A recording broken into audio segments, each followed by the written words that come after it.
گرمیاں تھیں وہ آفیشیلی شروع ہو گئی ہیں، لیکن بڑا سوال یہ ہے کہ آپ جموں کشمیر سے آتے ہیں تو وہاں کے کون سے بڑے مسائل ہوں گے یا کون سے بڑے موضوعات ہوں گے جن کو آپ پارلیمنٹ کے سٹیج پر اٹھانے کی کوشش کریں گے؟ دیکھیں، لوگوں کی جو بڑی تعداد ہے انہوں نے تو ہمیں اسی لیے چنا ہے کہ ہم جو اس وقت کشمیر کے حالات ہیں، سیاسی حالات جو ہیں خاص طور پہ، ہم اس کے بارے میں پارلیمنٹ میں بھی اور پارلیمنٹ کے باہر جو ہمارے خدشات ہیں، جو لوگوں کی خواہشات ہیں، ان کے بارے میں ہم اظہار کریں. زیادہ ہماری پریارٹی جو ہے وہ رہے گی.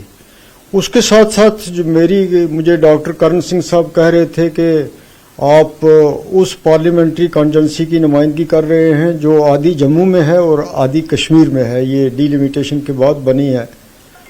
تو جو جموں کا حصہ ہے وہاں اس سیاسی معاملات کے بغیر وہاں انفراسٹرکچر کی بڑی کمی ہے. ہندوستان کو آزاد ہوئے آج 75 سال سے زیادہ ہو گئے ہیں، لیکن اگر بنیادی طور پہ آپ وہاں دیکھیں تو ہائی ویز کا اتنا برا حال ہے. مجھے لگتا ہے جموں سے پنچ کا فاصلہ جو ہے وہ 240 کلومیٹر کے برابر ہے، اور وہاں جو ہائی ویز ہیں وہ چلنے کے قابل نہیں ہیں. کوئی توجہ اس طرف نہیں دی جا رہی ہے. ہیلتھ کا سیکٹر ہو، خاص طور پہ جو جل جیون مشن کی بات کی جاتی ہے، پانی کی بات کی جاتی ہے، صاف پانی دینے کی بات کی جاتی ہے، تو وہ فیسلٹیز وہاں پہ لوگوں کو نہیں ہیں. تو میری پوری کوشش ہوگی کہ میں ان کے ڈے ٹو ڈے جو امپورٹنٹ مسئلے ہیں اور خاص طور پہ جو اس دلی کی حکومت کے ساتھ ہیں، میں اچھے طریقے سے وہ کاز پلیڈ کروں اور ان مسئلوں کو حل کروانے کی کوشش کروں. خاص طور پہ جو بارڈر روڈز آرگنائزیشن ہے، بیکن جو ہے، جو کچھ وہاں پہ وہ کر رہے ہیں، ان کے بارے میں کوشش کر رہا ہوں کہ میں آنریبل ڈیفنس منسٹر سے ملوں اور ان کو گراؤنڈ کی سچویشن کے متعلق بتاؤں. یہ میری پریارٹیز میں شامل ہے. جب آپ حلف لے رہے تھے، میں نے بھی دیکھا آپ نے اردو زبان میں حلف لیا، اور تو کیا احساسات تھے؟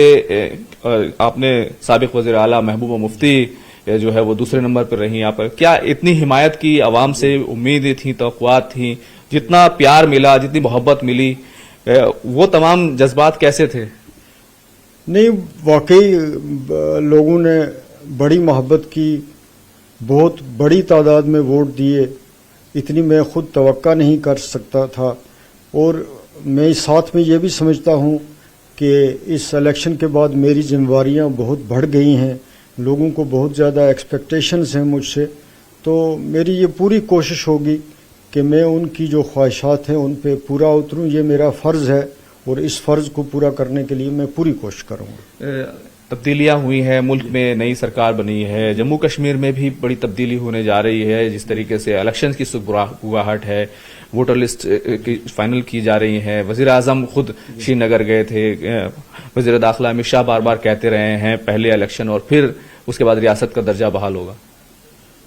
نہیں، الیکشن تو چونکہ پرائم منسٹر نے سری نگر میں کہا ہے تو اس کے بعد ہمیں الیکشن نہ ہونے کے بارے میں کوئی خدشہ نہیں ہے. اب تو ڈیفینیٹلی الیکشن ہوں گے، اور مجھے لگتا ہے کہ اگست کے مہینے میں ہی اس کی ابتدائی کام جو ہے وہ شروع ہو جائے گا.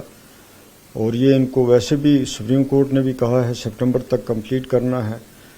تو الیکشن تو ہوگا. الیکشن صاف ستھرا الیکشن ہونا جموں کشمیر میں بہت ضروری ہے. اور اس کے بعد یہ ضروری نہیں ہے کہ بعد میں اسٹیٹ دی جائے، وہ پہلے بھی دی جا سکتی ہے.